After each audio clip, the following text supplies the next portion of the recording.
ഇറാനും അമേരിക്കയും തമ്മിലുള്ള ആണവ ചർച്ചകൾ നടക്കുന്ന സാഹചര്യത്തിൽ ഇറാനിലെ യു.എസ്. എംബസി അമേരിക്കൻ പൗരന്മാർക്ക് അടിയന്തര സുരക്ഷാ മുന്നറിയിപ്പ് നൽകിയിരിക്കുകയാണ്. അമേരിക്കൻ പൗരന്മാർ എത്രയും പെട്ടെന്ന് രാജ്യം വിടണമെന്നാണ് മുന്നറിയിപ്പ്.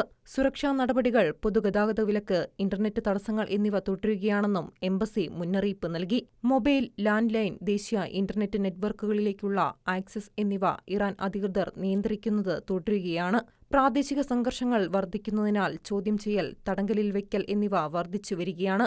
യു.എസ്. പൗരന്മാർ തുടർച്ചയായ ഇന്റർനെറ്റ് തടസ്സങ്ങൾ പ്രതീക്ഷിക്കണം. ബദൽ ആശയവിനിമയ മാർഗങ്ങൾ ആസൂത്രണം ചെയ്യണം. അങ്ങനെ ചെയ്യുന്നത് സുരക്ഷിതമാണെങ്കിൽ ഇറാനിൽ നിന്ന് കരമാർഗം അർമേനിയയിലേക്കോ തുർക്കിയിലേക്കോ പോകണമെന്നും മുന്നറിയിപ്പിൽ പറയുന്നു. യു.എസ്. ഗവൺമെന്റ് സഹായത്തെ ആശ്രയിക്കാതെ രാജ്യം വിടാനുള്ള പദ്ധതികൾ തയ്യാറാക്കാനും എംബസി നിർദ്ദേശം നൽകിയിട്ടുണ്ട്. മുന്നറിയിപ്പുകൾ ഇല്ലാതെ തന്നെ വിമാന സർവീസുകൾ റദ്ദാക്കാൻ സാധ്യതയുണ്ട്.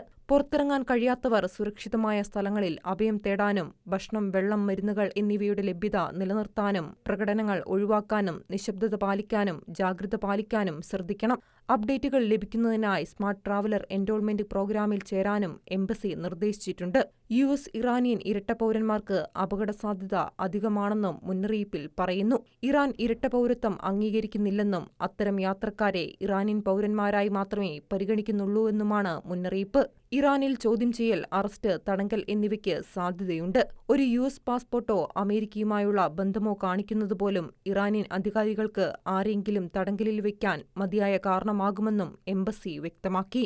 International desk, Shekinah news.